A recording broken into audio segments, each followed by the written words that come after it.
Prenez rendez-vous chaque jour avec MKB's officiel pour être informé. Et awa tokendaka ko loka information toyaka to traiter après to diffuser les bino yango et yango esalaka ke bolandaka pe biso ebele mikolo nyonso na chaîne na biso.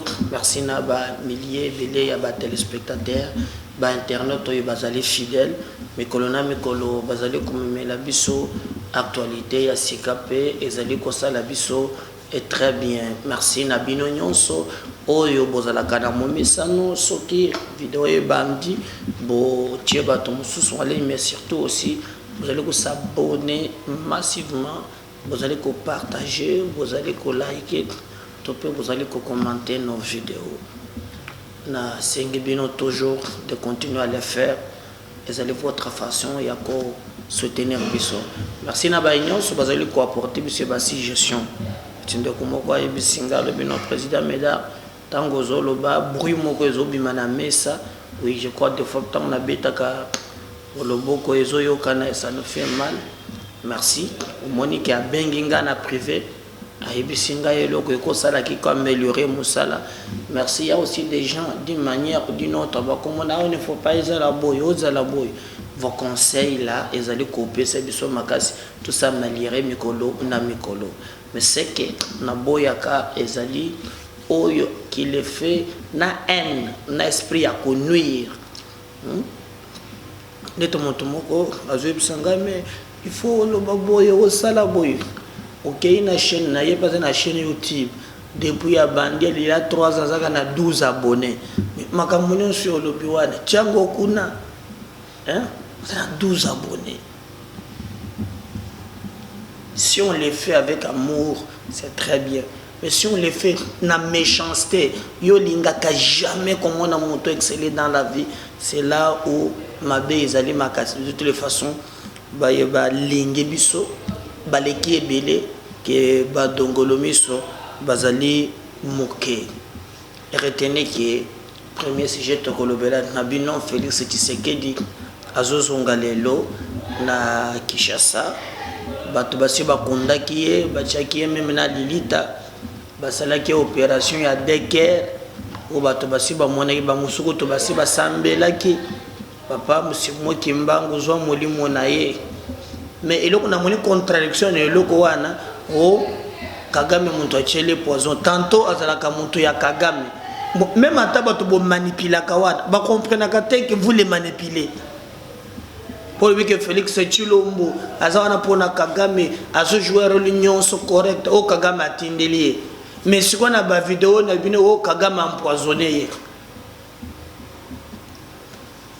Donc sur la mais pourquoi mobilisation ezo salema bogoyo campagne analyse nanga par rapport ya likambo wana jando moko pa binga kingalobi to solo na likambo wana élection zali ko poussana ba candidat ba zali ko se dessiner.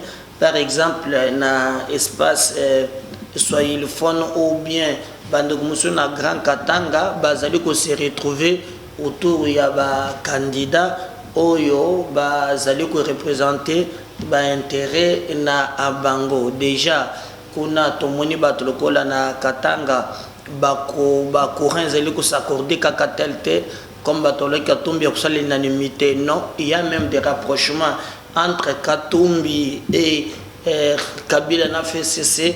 Donc tokosolo na bino bokebe ke plan maintenant ya FCC ezali Kabila baebe ke Kabila ko poser problème parce que constitution moto lobe ke non etikali miwe metango siko ba koma la cour constitutionnelle pour interpréter boye bien alors ce qui bazio wana te bakozwa mama wa soki mama wa côté bakozala obligé baya derrière Moïse Katumbi pour te basala une coalition. Alors ça ne marche pas. Rapprochement wana oyo bango basali mikolo yo na batu ya Kabila na Kabila en personne ils allaient poser un peu problème même toko solo la yango na bino na mokolo ya lelo.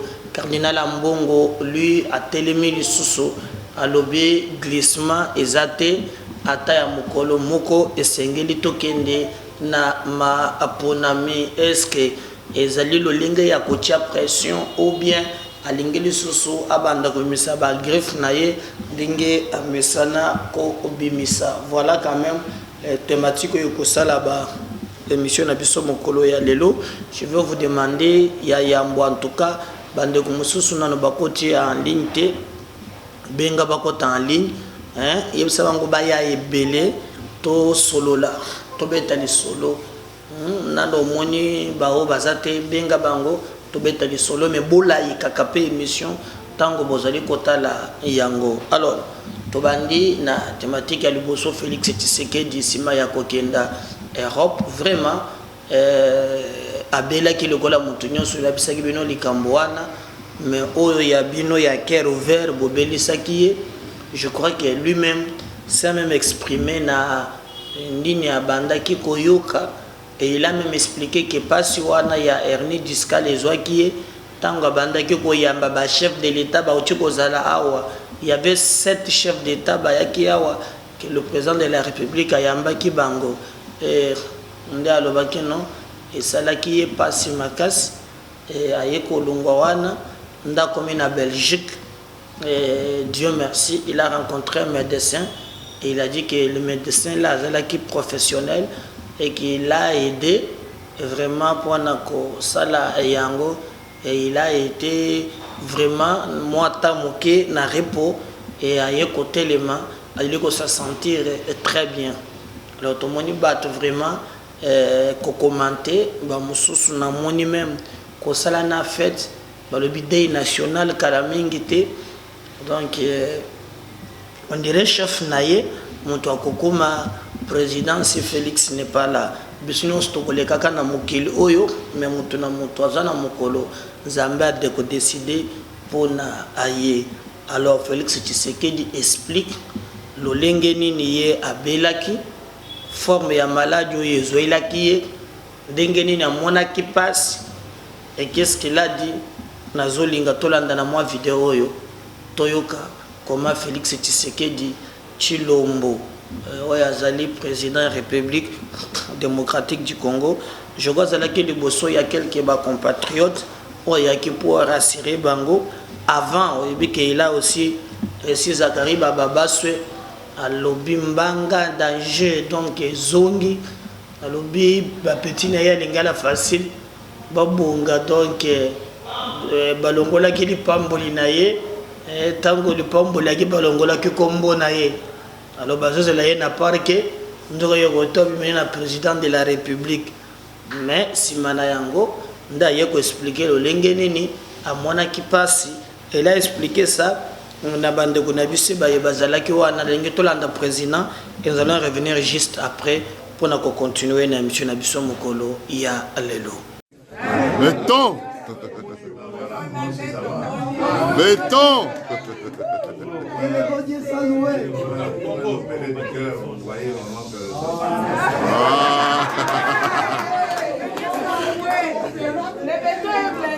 Ah oui.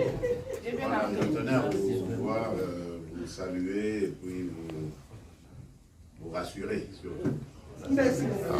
Merci président. Tout va très très bien. C'est un problème d'hernie discale. Ceux qui en ont eu, je crois qu'ils peuvent comprendre ce que j'ai vécu. Parce que le plus dur est passé maintenant. Donc c'était très très douloureux. Et malheureusement, c'est arrivé pendant la période où je recevais tous les homologues chefs d'État qui sont arrivés. Donc c'était très compliqué. Je ne pouvais pas m'absenter. Il fallait que je les reçoive. Et donc cette douleur s'est sûrement accentuée en ce moment-là. On avait essayé de faire des kinés, mais je pense que ça a provoqué plus encore même.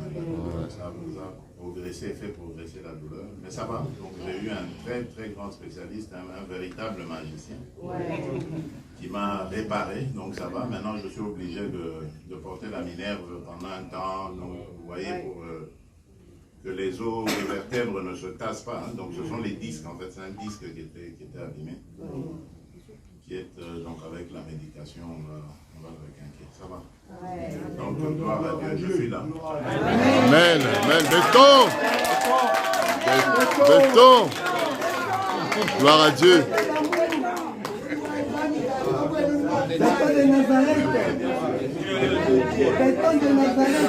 Alors, comment ça va sinon?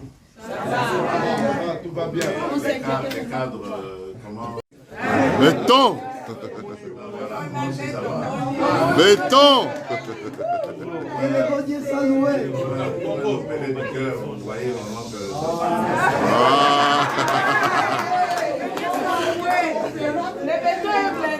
Ah oui.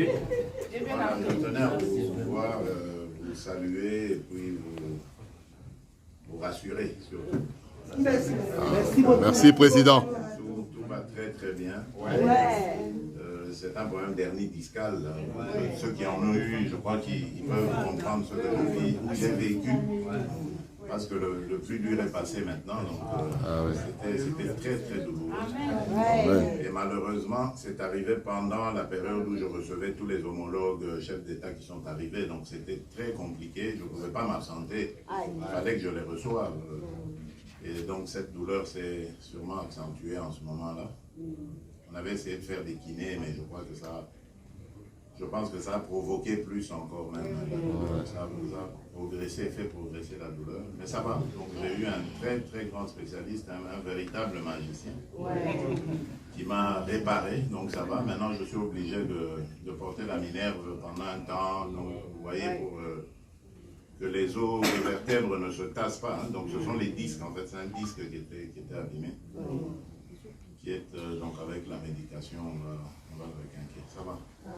Donc gloire à Dieu, je suis là. Amen. Amen. Béton. Béton. Gloire à Dieu.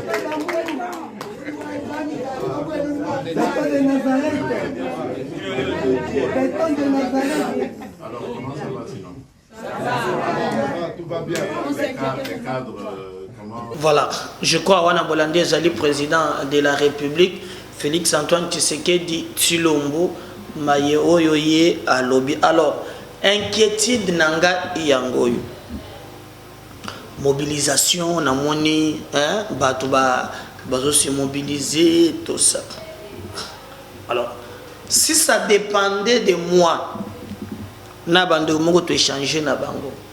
Président hier, il a si bien dit, même na Belgique, ça qui est traitement moko médicaments. C'est-à-dire à zéro bakis. Alors, je ne sais pas. Est-ce que vous trouvez que ça malam? Moutozom et la bakis, c'est la capena ba tant ba komela kaye, sengelia pema, tout ça. Est-ce que ceux qui foulent qui a quitté l'aéroport, je ne sais pas, on a un médecin. Batunion Soubaye, c'est que Félix représente à la capitale. Est-ce que vous trouvez que c'est important que Baton de Sakaba foule, il peut comme président, à cause de obligé, Hermokoboya Telemananu, à Pepa Bango, alors que moi, autres Tungisie, à mon humble avis, je pense que Nazomounatina de mon côté, c'est le présent exercice belé.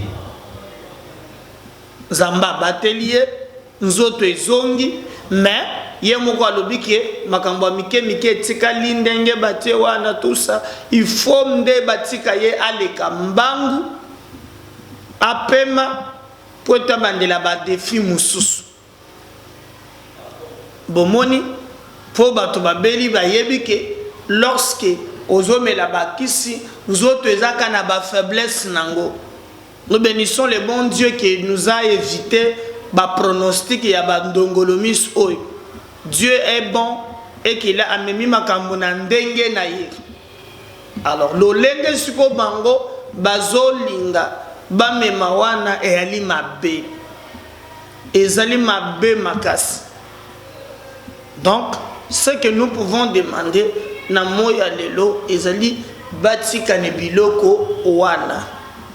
Qu'on laisse le président y à l'équipe peut-être à pas direct ou batie baone président banda kotambola non,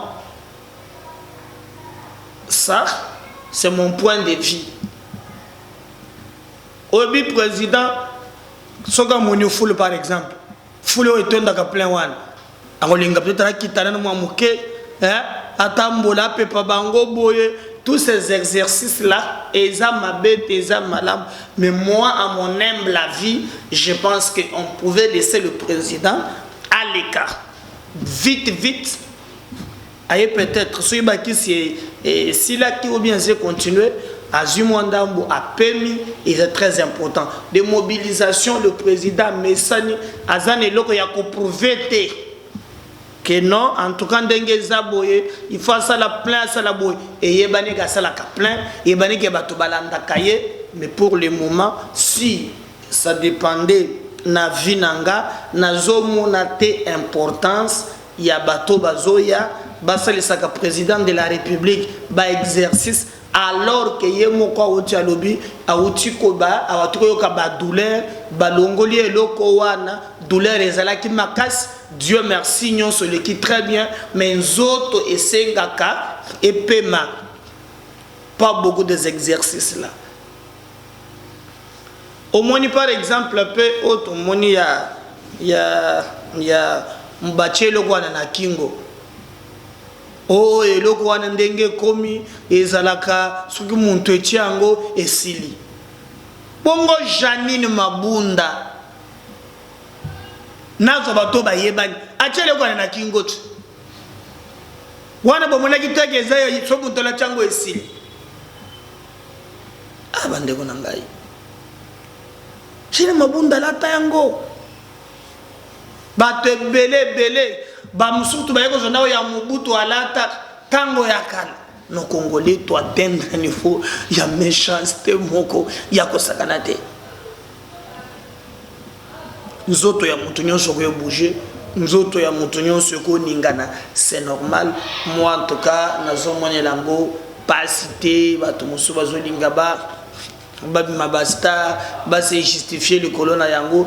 Moi, je pense que le président de la République a Nzoto Tongisaki et il a expliqué même, Dieu merci, moi de le roi Nessili, à Zozonga, mais moi, je demande, Basali Saye, exercice et belete, gloire à Dieu, Denga Zongelebiso, en bonne santé, à part quelques biloko ya Mike, Oyo, Ezali, Ko Tongisa, Eye. Alors, bande konangai na lingeto sur la paix na bino lisusu na makambo pe oyo etali ma aponami.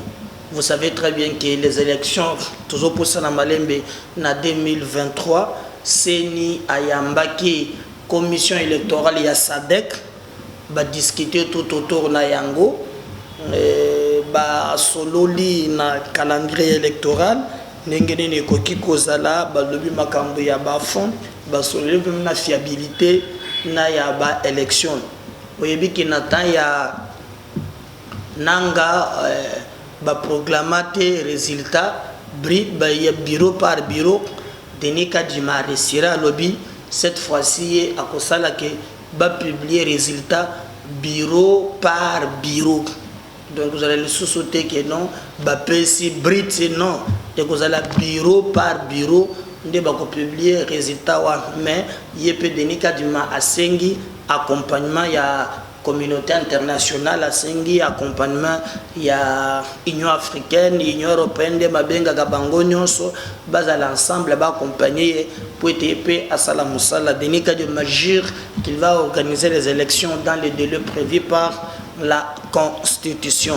Vous savez depuis aussi que l'Assemblée nationale et Fongoli session Nango débat ils allaient aussi autour de la loi électorale, mais de l'autre côté aussi tout le monde que les probables candidats babandi déjà qu'on s'est basculé bien que Nangambo Mususu Martin azana schéma ya koluka dialogue basolo la kana bato na ekoto balokolongi na bakoki kosala mais Nangambo Mususu en tout cas ce sont des positionnements il y a ba acteurs politiques. Mais maintenant, qu'est-ce qui se passe? Il faut maintenant des candidats au Bakozana élection Niwana. Tout le monde, par exemple, à ce qui concerne Bandekoya FCC, Zali Penza, ko Yebate. ceux qui botale mikolo et bazo lancer Olive Lembe partout à Salamalewa à comme joueur ya basket à comme montazo bokala banyamanazo azama kambwe belé à la fois. Et si vous constatez, il est maintenant très proche de l'église catholique. Na pesa exemple moko simple au botala kamokolo anniversaire ya parti de PC Salamaki batinda ki ya be moko monto sala sa gemeswan. Mais tant il s'agissait ki bakende ko sala ata o nyoka moko boye bete botu mwana komona cardinal komona batutu minene bakenda kakuna. Donc ces derniers temps ba commis très proche na Joseph Kabila et muntu bazotinda liboso bomona ki mikolele ki ya wezali mama ni mama waro mama Olive yende vraiment pion ba bimisi. Et d'ailleurs la plupart bazolo bakeno si la cour constitutionnelle arrivait à caler Kabila pour être la candidate comme bango baza kanisa ke Kabila bosani lo ke fois zongela biso parce que na format actuel il y a constitution na biso on a dit qu'azali sénateur et à vie. La loi ne prévoit pas est-ce qu'il peut renoncer na statut wan. Non na ça sénateur ane na longole nanga kazaka wan na démissionner botekanga sénateur à vie ni na postuler sous. Et dans les conditions d'aller s'il démissionnait na que sénateur à vie et qu'il y ait une élection à 8 à cause de le sous-sénateur à vie on est allé moton. Il y a mis balé. Il y a probabilité que la Cour constitutionnelle, là où loi est en kokoso, et c'est vraiment Cour constitutionnelle est tranchée. Alors, au cas où la Cour constitutionnelle a tranché à lobby conformément à l'icambo tel, parce que quand on dit sénateur à vie, on suppose que vraiment tu ne peux rien faire autre chose. Mais ça, elles allaient vraiment interprétation à cour constitutionnelle. Au cas où, hésiter, qu'est-ce qui va arriver à la fin? M. Sukoyo, Olive Lembe, Kabila. Mais bazape mayel. Au cas où, bamonike, nakati na bango, po batebele bazo boudé les Cambouan. Mose aye, atiki Kabila. Kabila ye azuba zoe ba gouverneur badada asilisiwana azongi Olive dans empire de Bakuba empire obalbaka empire alors batu mingi bazo ko stelema pona ko boya likambo wana mingi. Alors dès maintenant bazam pour parler mole pour parler bandaki kala on peut singa info. D'ailleurs, Katumbi l'avait dit dans l'interview Mogobo ya Salaka. Il avait dit qu'Abandaki koloka numéro ya Kabila et que ceux qui bakutani na ye, en tout cas lui ne va pas hésiter que a solisaye babeta masolo ndenge sengeli parce que une amitié na bango ici. C'est ainsi qu'il y a des pourparlers. Kabila Katumbi pour te bango ba porter soutien et pas ya Katumbi azala candidat na bango ce qui carte ya Olive Lembe bazana 3 cartes Kabila yemoko mama waro mama ni mama Olive ou bien baye ba mitie côté ya Katumbi et de pour parler et bandaki ko salema moi mingi bota la ba intervention nyonso Katumbi azwaki ezala pona John Numbi bolande intervention na ye ezala oyo azwaki pona mususu bakangaki oyo je sais pas Kalev Akimi ezala pona Kikaya bin Karubi boyokaki réaction à lobaki pour lui faut qu'on va pardonner bato nyonso wana malgré de boyokaki procès wana et la plupart ces autres là ils allaient bandeko oyo bazoa kaka bandeko nanga ya yuna sema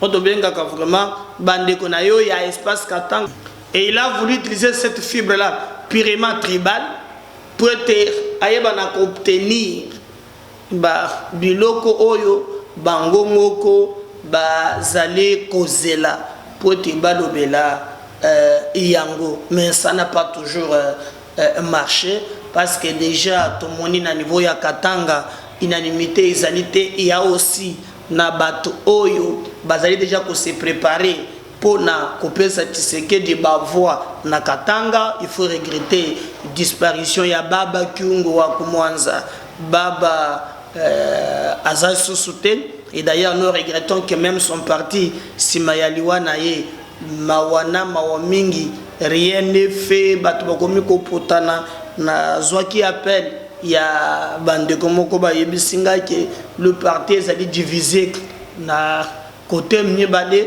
côté mususu ezali baye oyo ba non côté 3 premier parti ezali baye Moïse Azwinda moko ya ba jeune wana ya Jinafek, mususu ba tikali na parti, mususu ba kei na famille.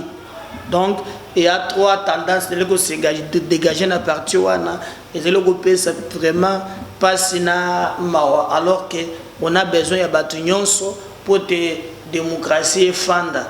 Atozana Dani Banza, atozana bande ko mususu pe ba komi ko se regrouper bazobo ya proposition oyo batu bazali ko kende nango ko proposer Katumbi, Jean-Claude Mouyambo, lui d'ailleurs qui était dans l'Union Sacrée, très bien, à Luka qui même en coordination, à Salobaki vraiment que non, il y a qu'à soutenir le président de la République, même temps que Tchaki, Makambu ya bureau ya Seni, à Salaka déclaration, pour soutenir le bureau ya Denis Kadima. À l'époque, Katumbi disait qu'il y avait tricherie, il y avait clientélisme, il y avait ceci, mais tout le monde qui Mouyambo a Bimaki pour soutenir le bureau au Kadima. Maintenant, Moya Lelo, Makambo échangé quand même parce que Mouyambo maintenant soutient Katumbi et il a même dit publiquement à lobby, il n'est jamais à Koki pour trahir Katumbi, Katumbi Azale, Katangé. Tout ça, alors que lui-même Mouyambo avait dit que non, tango il que Katumbi azalaki zambien et qu'azalaki na passeport zambien, il avait dit ça, mais à Bossani Yango. Maintenant, il y a guerre moko ya positionnement, oyo nani akoki kozala candidat. Force zo sangana na ngambo mususu bato ya Kabila baza pe na cartouche ya Katumbi. Bazana simana bango obike basalaki makambo ya mabe ata manda esila te bakenda na transition baluka mabe moko boye. Malheureusement pour na bango Dieu les confond toujours ba zali ko réussir na mansu ba ko salate en route vers les élections en 2023. Alors cartouche na bango misato mais baza pe en pour parler na baye ya Katumbi pour te soki ya bango plan simbité baya sima ya Moïse et Katumbi pour te badoka lolenge nini bakoki ko apporter ye soutien ye pas en contrepartie ayebi lolenge nini akoki ko zongisela bango. Mais n'oublions pas aussi que Kabila dans la parole ya officier, il avait dit à l'époque que Katumbi c'est un Judas. Alors il sait pourquoi il avait dit que Katumbi azali Judas, ezali makamuna bango mibale prévu au biso moko tokoki ko mais à un certain niveau, ils ont pu ça quand même moi kokoso parce que ça fait partir d'un fonctionnement normal yamboka na abiso. Alors, baye oyope bazali ko s'opposer naie. Nous prenons par exemple le cas ya gouverneur ya Katanga wana Jacques Kiabula, hein, il est pas sur la musala et d'ailleurs pour mon ki Katumbi atonga ki stade, il est pas comme ko tonga maintenant stade ya Lupopo. Zali sous-souté makambo ya o nana salibo était cette fois-ci commis Lupopo na stade à lui bazotongango dans 9 mois et comment na ba condition que bato pe baya batale ba lebi non Lupopo azali na équipe oya malonga comme Moïse azalaki pe na équipe azana stade et bango pe Lupopo azotonga stade o pe yaye ya kitoko oyo kozala ke non bato baya bamona na ba condition ya FIFA. Alors je mona que rivalité et ça l'a mis moi mingi d'ailleurs à l'époque boyebaki qu'il y avait des réunions oyo bamona ki ke likambo ya mabe moi mingi et bandaki ko salem bandeko. Je vais vous dire une chose, bato musu ba yebité si même ozomona ba kamusu suzora taratara taka mingi ao ezana bakumi sato ti oraté na niveau ya Katanga wana baluka rébellion basa l'insurrection populaire basa la boy peuple congolais soko tana schéma wana te bazomi kuta bango moko bazomi kuta bango moko. Et maintenant ce qui nous intéresse le lengene bakokoma na ngoti na suka moko na moko ayebi esikaye moko acheli motema. Mais à mon humble avis je veux vous dire sans mâcher les mots que non bazale ko yokana ata mukete bango moko na Katumbi na batonaye. D'ailleurs bomona que le lengeni même ses propres ministres la plupart bazo penser que ndenge bazo traiter makambo wana na kati ezali lolenge moko te bamuso bazo boya bamuso bazo ndima moko na moko azali ko pesa likalisi oyo yaye na ndenge na ye. Mais total la lengeni ne kokoma tina suka parce que Katumbi lui poala la pongi à l'aise aza obligé kaka par tous les moyens comme président bomoni même tu à quel niveau azana ba ministre na gouvernement mais komi ko wanga na bango nyonso wana kaka po ya comme président ya Congo. Donc c'est question de vie ou de mort en 2023. Attendons voir. Mais na union sacrée bo sanake tango tozali kota la paix. On attend Jean-Pierre Bemba, tout le monde va se prononcer oui ou non. Loi déjà tout comme la session il y a mars. Je crois que vérité est koyebana maintenant parce que jusque là na union sacrée bato oyo ba soutenir Félix Tshisekedi pour le moment ezakaka mosaïque wana ya PPRD Balambert Mende ba mususu soki banan nde bazawan ya mibale baye oyo baza quand même représentatif baza partout bati lukwebu Katumbi chemin na yese yebani ye au moins Jean-Pierre Bemba tikena le mystère jusqu'aujourd'hui on attend toyeba ko la candidat toté parce qu'il n'a rien dit en silence na ye et omeli quand même moi mingi mais il n'a rien dit. Alors il faut attendre tout mona lo lenge nini ba makambo ko kendezale ko évoluer loi électorale et kozala vraiment bazeli. Mais malgré l'électoral peut bazozela yango kuna balebe pe ombo so yibimbo soki lukutaye soki ya solo ba député musuba lobby et mataye kitambo so fo longwa kaka bana bisaki bino citoyen mboso soki za lukuta pesa ba masuki me soki ozuyo ya bana kama ya kozongisa yo moko le moya kozongisa po bango ba kolingela kayo babulu balobi keno osembaki lo chocho. Il y a d'ailleurs député et ceux qui crânent de Azam Montupé, il y a ensemble à lobby le Cambouane, lobby Mbongo, ils ont bunga et belé l'Assemblée nationale. Puis selon lui débat, ils ont dit que ça les mêmes malamotés.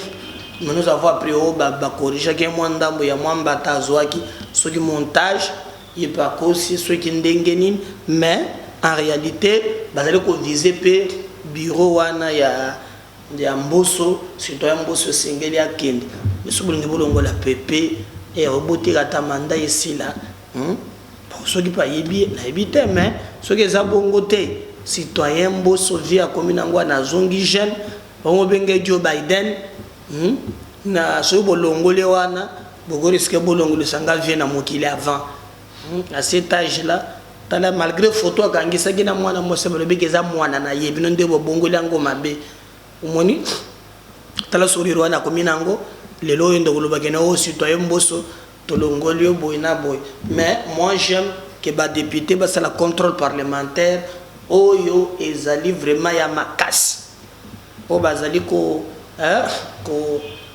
limbisa muntu te to pe ko ça la complaisance te ceux qui laissent les dedans oui ba appliquer règlement intérieur mais ce ça ba montage na ba kabane otozomo na mikolo yo ezali ko tonde sa classe politique na biso wana nde tokoloba non.